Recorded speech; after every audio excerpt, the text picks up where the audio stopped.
Capítulo 5. Origem real dos hebreus. Cada continente viu os seus reinos orgânicos serem gerados, coroados por uma raça humana especial. Essas criações não eram simultâneas, esses continentes emergiam dos mares em intervalos de tempo consideráveis e correspondiam aos ciclos interperuanos dos antigos sacerdotes indianos. No que diz respeito às variedades da espécie humana física, é na Europa que devemos procurar a origem da raça branca, na Ásia a da raça amarela, na África a da raça negra, no continente meridional engolido pelo último grande dilúvio, o lugar original da raça vermelha primitiva, da qual os índios americanos são apenas detritos de refugiados trogloditas no topo das montanhas. Quanto aos hebreus, como todas as variedades humanas onde predomina o sangue da raça branca, são antigos europeus que se tornaram crioulos e mestiços, alternadamente asiáticos ou africanos. Sei que tais não são os dados de muitas escolas atuais que, sem o saberem, ainda estão sob o jugo de traduções errôneas do Gênesis de Moisés. É evidente que, se não quisermos partir do facto de o homem terreno primitivo ser selvagem, antropófago, rudimentar e elementar, nunca chegaremos à verdade sobre esta simples questão das origens humanas. É óbvio que se, em vez de vermos nos nossos primeiros pais terrestres canibais vizinhos do macaco, trouxermos à tona a humanidade corporal de um único casal dotado por um milagre de todas as perfeições, instaladas, há 6.000 anos, num Eldorado situado a leste, ao lado do Tigre e do Eufrates, todos os ramos de carne desta singular árvore humana terão de vir desta única raiz asiática. Mas Moisés tinha outros objetivos além de uma tal confusão das ciências da ordem sensível com as de ordem inteligível, outros dados que não a infantilidade escolar, outras informações que não a fabulação, no máximo, bons para o ensino primário dos indivíduos ou das crianças. Diferentes escolas rejeitam o Éden, o único casal, a queda, como contrário ao movimento ascendente das leis da natureza física. No entanto, eles perseveram na rotina teológica, derrubando todas as raças dos planaltos da Ásia. Creio ter demonstrado suficientemente que os antigos sacerdócios em geral e os sacerdotes do Egito em particular eram nada menos do que ignorantes, e que a humanidade, há 10.000 anos, não estava à altura. Igual, menos cientificamente informado do que hoje. No entanto, vou repetir aqui que Adão nunca quis dizer um homem de carne e osso, mas um princípio cosmo. Gunik. A fim de livrar o legislador dos hebreus das calúnias teológicas a que foi submetido a respeito do pai da raça humana, peço ao leitor que levante comigo o triplo véu de que falei. Semelhança de IEVE. Masculino e feminino como ele, Adão tem um significado muito mais amplo do que o que os naturalistas formulam apesar de si mesmos, quando, querendo expressar o poder cosmogônico que especifica o homem, como indivíduo físico, eles chamam esse poder de rei nominal. Adão é o hierograma deste princípio universal, representa a alma inteligente do próprio universo, o verbo universal que anima a totalidade dos sistemas solares, não só na ordem visível, mas também e sobretudo na ordem invisível. Pois quando Moisés fala do princípio animador do nosso sistema solar, não é mais Adão que ele menciona, mas Noé. Sombra de IEVE, pensamento vivo e lei orgânica dos Elohim, Adão é a essência celestial da qual todos emanam. As humanidades passadas, presentes, futuras, não só aqui na Terra, mas através da imensidão dos céus. É a alma universal da vida, Nefesaia, desta substância homogênea, que Moisés chama Adama, e que Platão chama de terra superior. Agora, aqui, não estou de modo algum interpretando, estou literalmente expressando o pensamento cosmogônico de Moisés, pois tal é o Adão dos santuários de Tebas e do B7, o grande homem celestial de todos os templos antigos, da Gália às profundezas das Índias. Quanto ao chamado Éden, eis o que significa em o texto hermético de Moisés, sacerdote de Osíris. Gambill, permanência de Adão-Eva, representa o organismo da esfera universal do tempo, a organização da totalidade do que é temporal. Os famosos rios que são 4 em número num, ou seja, que formam um quaternário orgânico, não expressam o Tigre e o Eufrates mais do que o Tibre, o Sena ou o Tâmisa, porque, mais uma vez, os primeiros 10 capítulos de Moisés são uma cosmogonia e não uma geografia. Além disso, estes chamados rios são, na realidade, fluidos universais que, a partir de Gam, a potência orgânica por excelência, inundam a esfera temporal, o tempo ilimitado de Zoroastro, Colocou-se entre duas eternidades, uma anterior, Kituden, a outra posterior, Gitudlin. Moisés nomeia esses fluidos Fishon, Gion, e Dekel, Frat. É inútil expressá-los aqui em francês, mas vou salientar ao leitor que Orfeu, contemporâneo de Moisés, iniciado nos mesmos santuários que ele, chama Fis o que o legislador dos hebreus caracteriza sob o nome de Fishon, e que Gion, e Dekel e Frat não são menos importantes. A este fluido, Fishon, aquele que permite a Adão e Eva tornar suas criações físicas, Moisés liga três forças homogêneas em três estados diferentes, e que são a Vila, Bedola, Shol. Estes três hierogramas exerciam singularmente, durante a Idade Média, os dos discípulos de Ler 9 que queriam levantar certos véus. Mas, tendo justificado Moisés acerca de Adão e do Éden, voltemos aos hebreus. Seus ancestrais, como os nossos, são nomeados por este teocrata Giborim. Este hierograma encontra-se exatamente, ainda que contraído, em nome de Gabris. Sua raiz é Bor, e designa homens do nosso hemisfério norte. Tais, de facto, são os Giborim, os Giborianos, os hiperbóreos, a quem todos os membros da raça branca devem a sua vida. Não é indiferente notar que o mesmo nome se encontra em Gibraltar, Gibraltar ou Tor. Ora, os povos que mais têm como anterioridade esta origem primitiva da raça branca são certamente celtas, ou melhor, os celtas. Seu nome tem o campo raiz, ALD ou velho, que encontraremos mais tarde no leste em Caldeia, em Aldeã, a cidade indiana, como em Portugal em Aldeã, a cidade rural portuguesa, etc., etc. A palavra celta, Caeld, portanto, significava a Assembleia dos Anciãos por excelência. O nome dos citas, que os negros lhes deram por desprezo, significava o que separamos com a violência, o que cuspimos, o próprio cuspo, por causa da cor branca da nossa pele. Por outro lado, os nossos severos antepassados chamavam os povos negros por um nome tão pouco lisonjeiro, pelais, peles florestais, peles bronzeadas. Resulta do que precede que não nos enganaremos de modo algum, vendo com Moisés nos hebreus, como nos árabes, nos beduínos e nos berberes, nos celtas bodonianos, nos citas errantes dos autores antigos.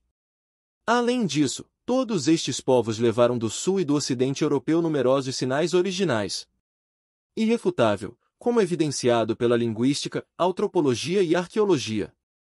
Quanto às expressões idiomáticas tão indevidamente denominadas semíticas, são hoje, para todos os estudiosos, o resultado de uma das primeiras misturas operadas entre os dialetos da raça branca e os da raça negra, com predominância desta última.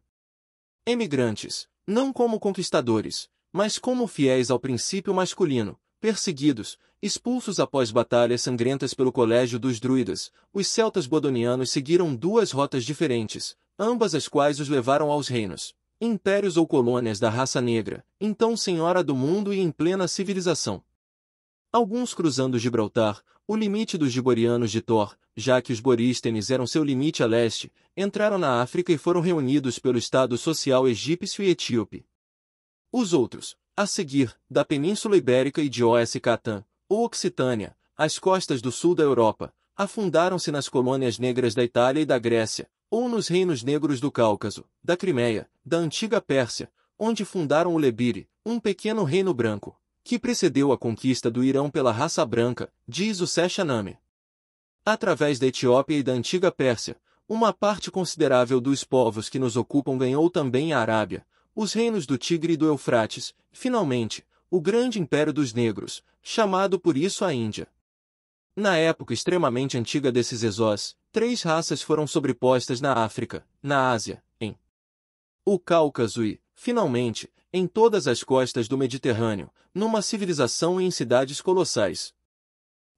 O amarelo, quase limitado à Ásia, era dominado, o outro, o preto era dominante sob o nome religioso de Jian Ben Jian, a filha universal do universo. O terceiro, o mais antigo de todos, o vermelho, que legara sua imensa civilização aos povos negros, existia agora apenas em minoria. Ainda hoje o vemos vagando, não só na América, onde é abominável, mas nas margens do Nilo, entre os bicharis quase puros, entre os foubes misturados com amarelo, na África Central e Ocidental, entre os Fulani, os Puls, os Felalhas, os Felatas, ao sul de Timbuktu, no Sudão, no Nigriti, em direção a Fouta e até o Senegal. Quando os celtas bodones se espalharam para o estado social dos negros, encontraram esses povos em incrível prosperidade, com milhares de cidades fortificadas, na maioria das vezes esculpidas nas montanhas, cuja extensão, arquitetura e estética formidáveis excedem qualquer coisa que a imaginação possa conceber. A absorção dos emigrantes no Egito, na Líbia, na Etiópia, na Pérsia, nas Índias, na Arábia, na Síria, na Crimeia, teve lugar lentamente, sem brutalidade, e imprimiu profundamente nos antepassados dos hebreus e dos árabes a marca da civilização negra, então soberana. Mas, graças ao caráter social das instituições, as tribos brancas, enquanto se misturavam por casamento com famílias negras, mantiveram a sua independência. As suas três raças sobrepuseram-se na África, na Ásia, o Cáucaso e, finalmente, em todas as costas do Mediterrâneo, numa civilização e em cidades colossais. O amarelo, quase limitado à Ásia, era dominado. O outro, o preto, era dominante sob o nome religioso de Jian Ben Jian, a filha universal do universo. O terceiro, o mais antigo de todos, o vermelho, que legara sua imensa civilização aos povos negros, existia agora apenas em minoria. Ainda hoje o vemos vagando, não só na América, onde é abominável, mas nas margens do Nilo, entre os bicharis quase puros, entre os foubes misturados com amarelo, na África Central e Ocidental, entre os Fulani, os Puls, os Felalhas, os Felatas, ao sul de Timbuktu, no Sudão, no Nigriti, em direção a Fouta e até o Senegal. Quando os celtas bodones se espalharam para o estado social dos negros, encontraram esses povos em incrível prosperidade, com milhares de cidades fortificadas, na maioria das vezes esculpidas nas montanhas, cuja extensão, arquitetura e estética formidáveis excedem qualquer coisa que a imaginação possa conceber. A absorção dos emigrantes no Egito, na Líbia, na Etiópia, na Pérsia, nas Índias, na Arábia, na Síria, na Crimeia, teve lugar lentamente, sem brutalidade, e imprimiu profundamente nos antepassados dos hebreus e dos árabes a marca da civilização negra, então soberana. Mas, graças ao caráter social das instituições, as tribos brancas, enquanto se misturavam por casamento com famílias negras, mantiveram sua independência, sua comunidade celta, sua corte de anciãos e muitos outros costumes, muitas outras memórias que nunca desapareceram inteiramente. Tudo relacionado às ciências, artes e ofícios foi emprestado do Jian Ben Jian, e seus dialetos, por mistura, mantinham muitas palavras e raízes celtas, a escrita e sua direção eram inteiramente devidas às universidades locais. Este facto prova que, para além do culto do antepassado em casa, os emigrantes não tinham sacerdócio próprio, para além dos chefes de família ou de tribos. Eis o porquê, naquela época, a ciência, a arte, a religião eram uma e a mesma coisa, cujos princípios de unidade tinham sido claramente determinados. Portanto, a linguagem, escrita, esculpida ou falada, constituía uma ciência e uma arte religiosa. Tomando seu conhecimento da raça vermelha engolfada em plena civilização com seu continente de origem, o sacerdócio ou os simples literatos da raça negra seguidos de escrever certas regras, certos ritos. Quando Nachas guiou sua caneta ou sua caneta, ele se orientou de frente para o Polo Sul e conduziu a palavra escrita para o leste como um tributo. Fonte de luz e de todas as ideias cosmogônicas, psicúrgicas e intelectuais que lhe atribuía. A escrita procedeu, portanto, da direita para a esquerda. Esta foi também a direção adotada por todos os antigos celtas que tinham os antigos sacerdócios vermelhos ou negros como seus mestres.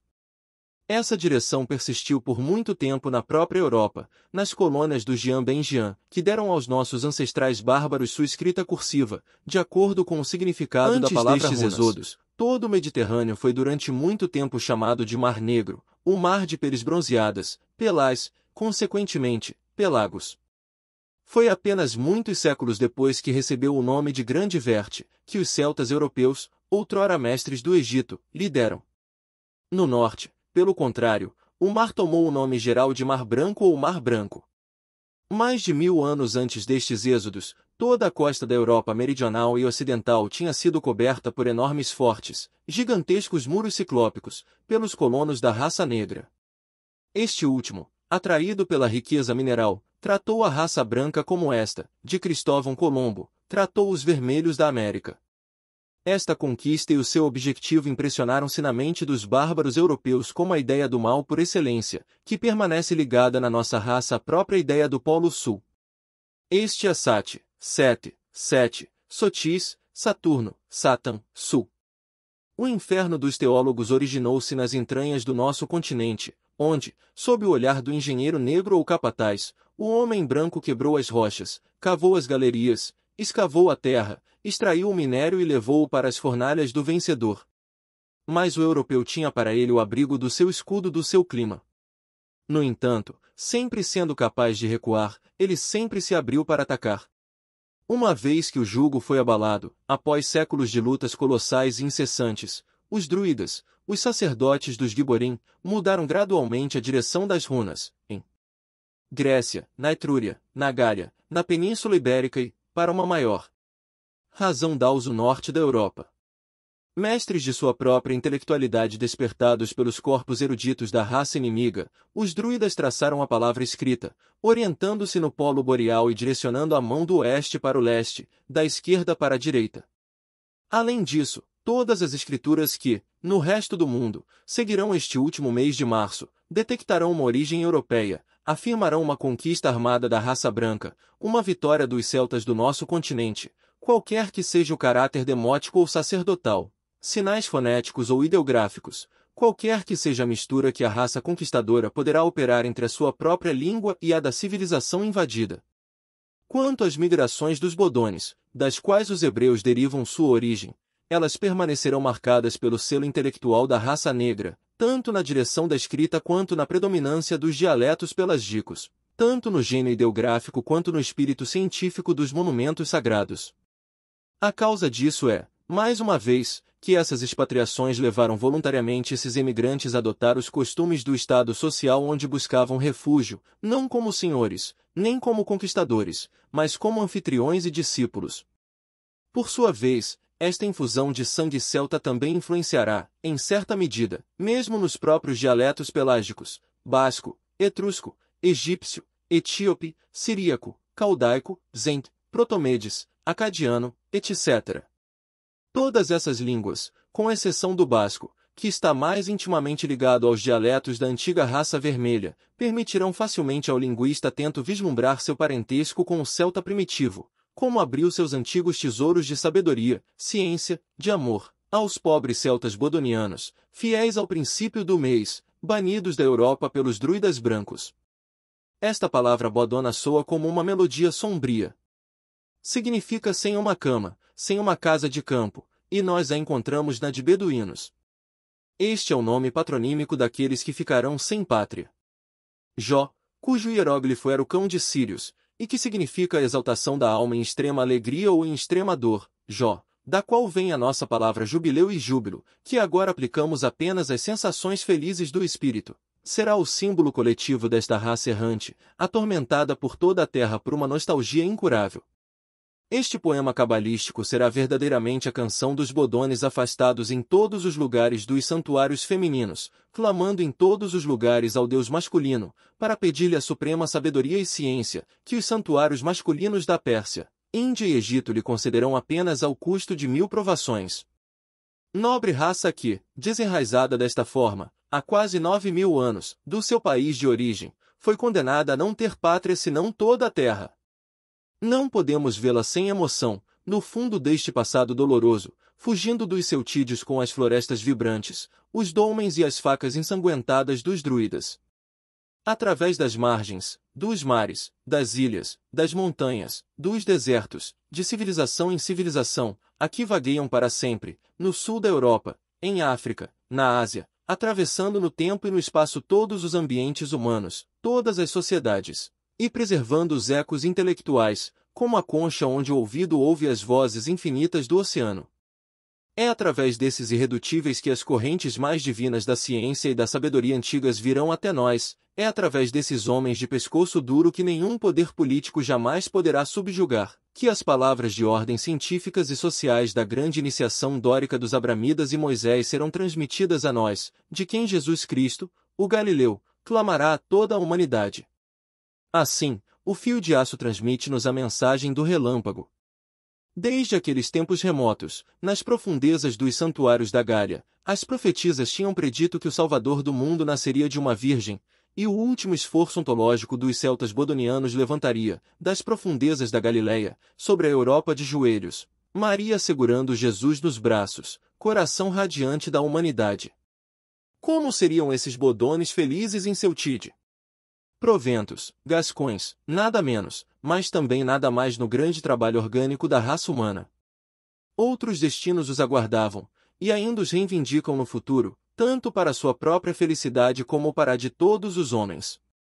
Se o linguista e o antropólogo podem facilmente reconhecer os traços da língua e da raça celta primitiva tanto em hebraico como em árabe, ainda mais o arqueólogo pode encontrar neles os velhos hábitos dos Giborim. Perto de Gomor, ainda vemos monumentos druídicos como os de Karnak, Jacob Jawad, no Canadian, Xanab, os montes A3 monumentos de testemunho, dizem um em egípcio, o outro em caudais, a mesma tradição celta-europeia. Agora, a raça negra que, milhares de anos antes do êxodo dos Bodones, cobrira a terra com cidades grandiosas, esculpidas em rocha completa, não tinha de modo algum esses hábitos celtas de pedra bruta. Ela usou o branco e o amarelo por centenas de milhares, seja para esculpir o Cáucaso ou o Himalaia, as rochas do Vale do Nilo ou as de Udustan e Sevlan, ou para cobrir as colinas com cidades quadradas e gigantescas, elas mesmas cercadas por paredes formidáveis largas o suficiente para se eriçar de edifícios. As ruínas ciclópicas de Eucã ainda dão apenas uma ideia fraca deste poder dos Pelais, os recursos mecânicos do Jian Ben Jian, e podemos seguir estes restos até as suas antigas estações navais no noroeste da Europa. Mas é também por isso que os celtas dedicaram um ódio à pedra arquitetônica, que a tradição transformou em superstição religiosa. Seus únicos abrigos eram as florestas, onde as táticas militares dos negros se tornaram impotentes como sua cavalaria e suas máquinas de guerra. Para os Giborim, qualquer muro, qualquer cidade sistematicamente construída era a afirmação do espírito do sul, o trabalho do poder inimigo. Foi a partir daí que os tambores saíram na liderança, tocando música, os exércitos negros cobertos de escamas de metal, capacetes de cobre, prata ou ouro, infantaria, cavalaria, engenheiros, até artilharia, agitando ao vento as bandeiras de seda branca com o amarelo ravou, o dragão dourado. Foi por essas portas de bronze e por essas pontes levadiças que o engenheiro sacerdotal veio com seus esquadrões sombrios, seus planos cobertos de personagens estranhos, seus vários instrumentos agora perdidos, para reconhecer fontes subterrâneas, minerais e metais. E o seu comando enviou para as pedreiras e minas os homens brancos de olhos azuis, os gigantes tatuados, resmungando sob disciplina, como os leões, que, até a época de Aristóteles e mesmo dos Nibelungen, ainda habitavam as nossas montanhas arborizadas. Foi nessas cidades amaldiçoadas que desapareceram os belos brancos com longos cabelos luminosos, às vezes retirados a galope pelos cavaleiros das trevas, às vezes correndo como Atalante, por vontade própria.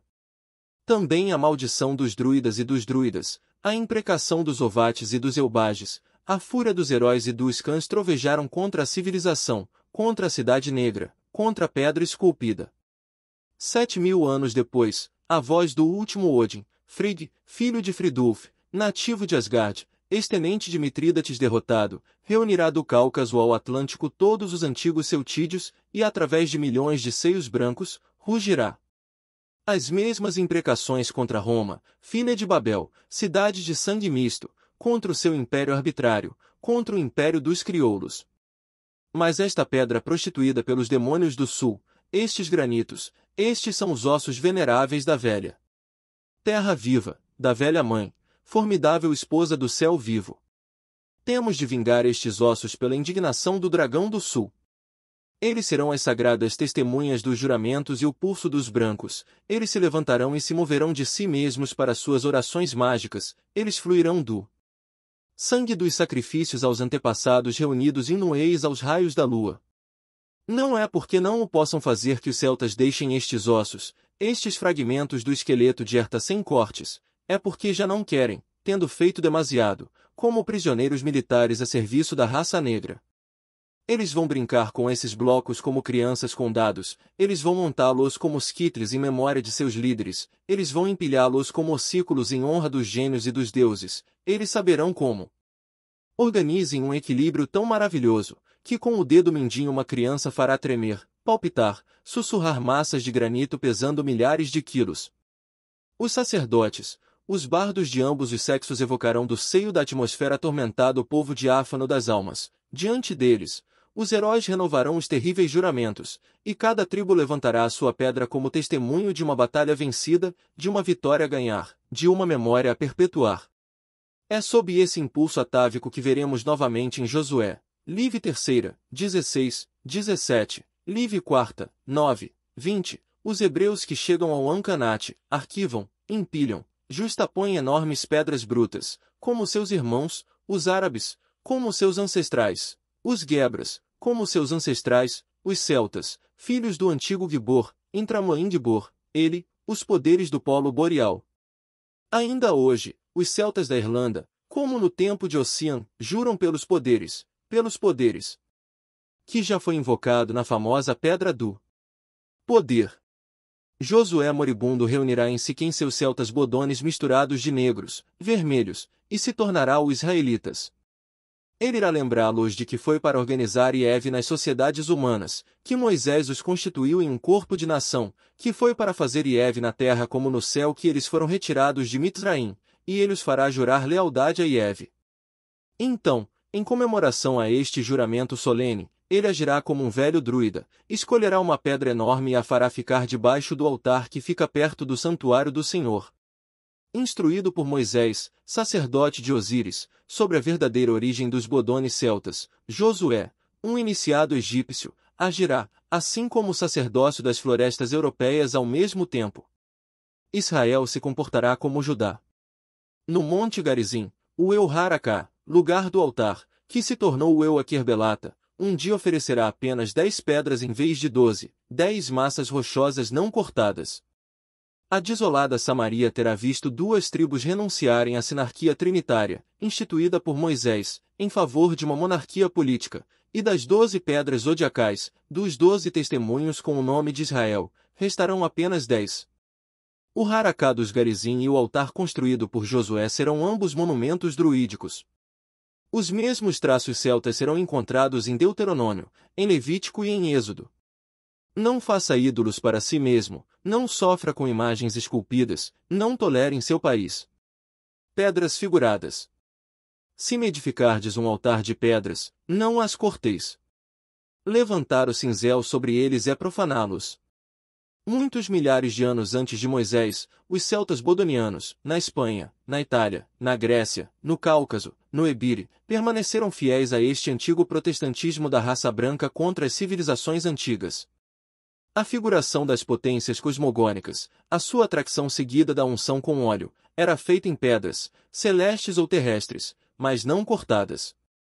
As guebras do Irão primitivo não esculpiram as pedras dos altares, montaram-nas e sobrepuseram-nas no estado bruto, dizem os comentadores do Avesta.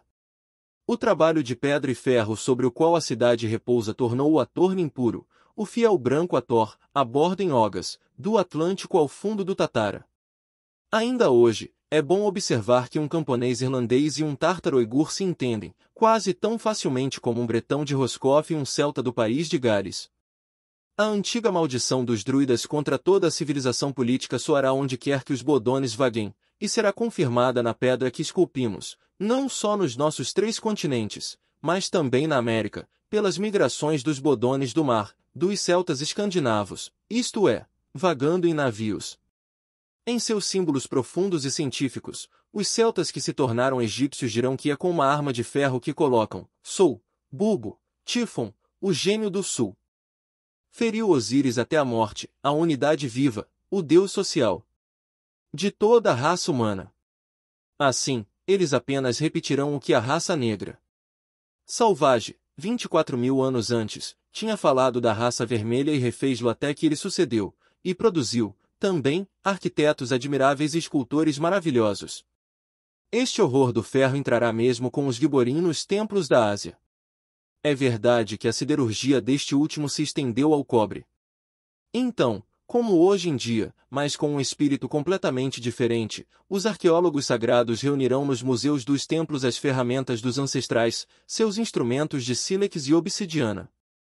Certas operações cirúrgicas, legados da higiene sagrada da antiga raça vermelha do sul, só serão praticadas por muito tempo com facas de pedra, como ainda hoje nas tribos que se tornaram selvagens novamente na Oceania. Podemos vê-lo em Josué, capítulo 5, 2, 3, sobre a circuncisão em massa dos israelitas no acampamento de Djel-Djel, após a travessia do Jordão. Na Argélia, cavando solo, encontraremos hoje em dia, bem antes dos primeiros exilados dos Bodones, túmulos esféricos de celtas, prisioneiros de guerra dos negros, enterrados com suas ferramentas primitivas trazidas da Europa ou esculpidas nas rochas do cativeiro. Mas em um desses crânios, nossos cirurgiões militares verão certos vestígios de uma operação Treif que seus colegas do Exército Negro só poderiam ter praticado com instrumentos de aço. Mesmo observado em túmulos da Europa Antiga. A maldição do ferro será levada pelos nossos antepassados para o sul de África, ou, entre os povos que voltaram a ser bárbaros, a corporação dos ferreiros passará por um gênio do mal. A ignorância terá assim interpretado literalmente a alegoria química dos eruditos discípulos de Tauto. O ferro é o osso de Sete, o seu óxido vermelho é o sangue seco de Osíris. O oxigênio estava ligado na química antiga à hierarquia das substâncias masculinas, daí a frase anterior. O hierograma pelo qual Moisés caracteriza a água é quase sempre usado, não no singular, mas no duelo, o que prova que ele conhecia sua composição química, Maim, as águas duplas. Eu poderia estender muito este capítulo, mas só quero, neste rio dos séculos passados, acumular documentos sólidos suficientes para que o leitor possa, como num val, garantir a sua marcha e seguir-me com segurança.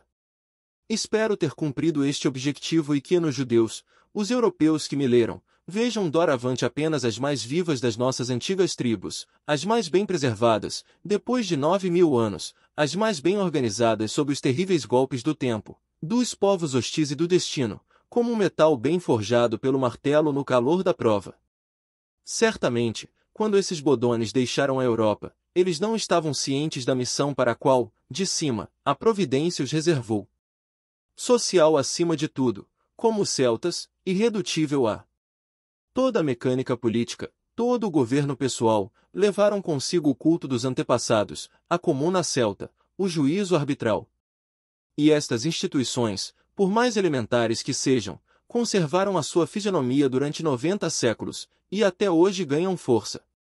É graças a eles e ao caráter social que imprimiram nestes nômadas, que os judeus sobreviveram a todos os impérios políticos da Ásia, e é por causa deles e por causa deste caráter que os ortodoxos de Caldeia e do Egito ainda selecionarão estas antigas tribos como nação, para as fazer levar ao longo dos séculos, como cavalos de sangue, a palavra de ordem fechada da ciência e da religião antigas, as suas memórias e as suas esperanças sociais. Não é indiferente notar que a palavra hebraica é uma palavra celta, que encontramos não só na Ibéria, em Abaris, em Aborígene, em Avarento, em Ebire, etc., etc., mas também nas Hébridas e no nome que ainda levava no século passado o oficial marítimo que, na Bretanha, entregava aos capitães dos navios as suas cartas de partida. O nome deste agente era Ganov Brui, remetente, ou melhor, expatriado, se me é permitido usar essa palavra. Vamos deixar estes expatriados para os encontrar mais tarde na Ásia e em África. Atravessando 4 séculos após estes primeiros êxodos, assistiremos à conquista religiosa e militar de todo o estado social dos negros por uma grande divisão da raça branca, sob a liderança de um homem de extraordinário gênio. Este teocrata e este conquistador, que toda a Ásia, através das suas memórias escritas, esculpidas ou gravadas diretamente na memória, ainda reverência sob diferentes nomes, mal vive no pensamento dos europeus. O pequeno número de poucos estudiosos que se aprofundam nos escombros literários e outros da Grécia e da Itália, suspeitam desse homem divino, em vez de o verem claramente. No entanto, desde Anquetil do Perron, de Olive e os indianistas da escola de Calcutá, desde que Champollion e todos os arqueólogos consecutivos abriram antes do entendimento europeu a história sagrada de todos os povos do Oriente, é permitido a qualquer mente, para quem o passado é algo diferente do pó, ver claramente, sob esta cinza, a alma que o organizou, e que foi reverenciada, e sua constituição intelectual e social, em todos os templos do mundo civilizado. O homem de quem estou a falar era um celta ocidental, conduziu parte da raça branca à Ásia, à África, e uniu todos os reinos, todas as colônias europeias dos negros sob a mesma teocracia intelectual, sob o mesmo império trinitário e arbitrário, que durou mais de 35 séculos, antes da revolução que, sob o nome de Nemrod, entronizou no mundo o governo pessoal, a política e a arbitrariedade. No próximo capítulo, veremos o surgimento desta teocracia do Cordeiro, deste império do Carneiro, que deu o seu nome aos arianos que carregavam o seu estandarte, e cuja tradição científica e social encontraremos mais tarde na ordem dórica dos Abramidas, nas obras dóricas de Moisés, nos ensinamentos de Jesus Cristo e, finalmente, no que o Segundo Testamento e principalmente São João nos permitirá vislumbrar a sua doutrina esotérica.